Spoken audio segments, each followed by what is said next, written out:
The kind Praful Desai గారిని నమస్కరించి నేను చెప్పుకున్నాను నా విధంగా, సార్ మేడం గారు ఉన్నప్పుడు ఈ పనిని ఆగబెట్టారు మే నెలనే, మరి దీని మీద కాంట్రవర్సీస్ ఉన్నది సార్. వాళ్ళేమో జీవో నెంబర్ 94 అని చెప్పేసి డబ్బులు తీసుకొని తప్పుదెబ్బ పట్టిస్తారు.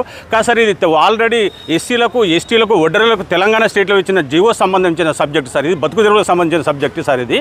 మరి ఒక జీవో యొక్క ప్రొవిజన్ను సప్రెస్డ్ చేస్తే తెలంగాణ మొత్తం ఉన్న వారికి అందరికీ సప్రెజేషన్ వేస్తుంది కదా సార్. అది వాళ్ళ ఆఫీసర్ యొక్క ఏమంటారు దాన్ని ఏమంటే మిస్బిహేవింగా లేకపోతే విల్ఫుల్ హరాస్మెంటా అని మేము అడిగితే ఇందులో మాకు తెలిసినది సరే విల్ఫుల్ హరాస్మెంటే. ఎందుకంటే గతం లోపల ఈ యాదగిరి గారు ఏం చేశారంటే, ఒక కాంట్రాక్టర్ నారాయణ అనే ఒక వ్యక్తి కాంట్రాక్టర్ ఉంటే ఆయన ఆల్రెడీ చేసిన వర్కులు, ఆ వర్కులు చేసిన దగ్గరికి వెళ్ళి వర్క్ ఇన్స్పెక్టర్ ఎంబీ రికార్డు చేశారు, మళ్ళీ ఏఈ గారు సంతకం పెట్టారు, ఆ నారాయణ కాంట్రాక్టర్ చేసిన పనుల మీద డిఈ గారు కూడా సంతకం పెట్టారు. ఇదే యాదగిరి దగ్గరికి పోయి సంతకాలు పెట్టమని అడిగితే అప్పుడు దుర్భాషలు ఆడిందని చెప్పేసి పేపర్లో వచ్చింది. ఆయన నారాయణ ఏం చేశాడు, వాళ్ళిద్దరి మొత్తం లేదు సంతకం పెట్టమన్నందుకు యాదగిరి ఏం చేసిండు, ఆయన మీద ఎస్సీ ఎస్టీ అట్రాక్షన్ పోలీస్ స్టేషన్లో కంప్లైంట్ ఇచ్చిండు.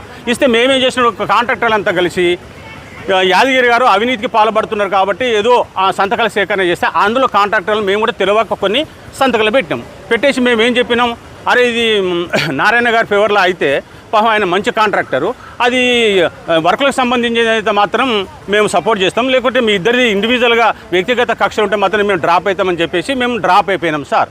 అయితే యాదగిరి ఏమంటాడంటే, నాకు వ్యతిరేకంగా అప్పుడు ఎవడైనా ఎస్సీ అయినా ఒడ్డెరా బీడ అందరినీ కూడా నాకు పొలిటికల్ బలం ఉంది, నేను కరీంనగర్ వాస్తవుడను, నాకు పొలిటికల్ బలం ఉన్నది అంటుండు, ఆయనకు మనీ పవర్ ఉన్నది అంటాడు.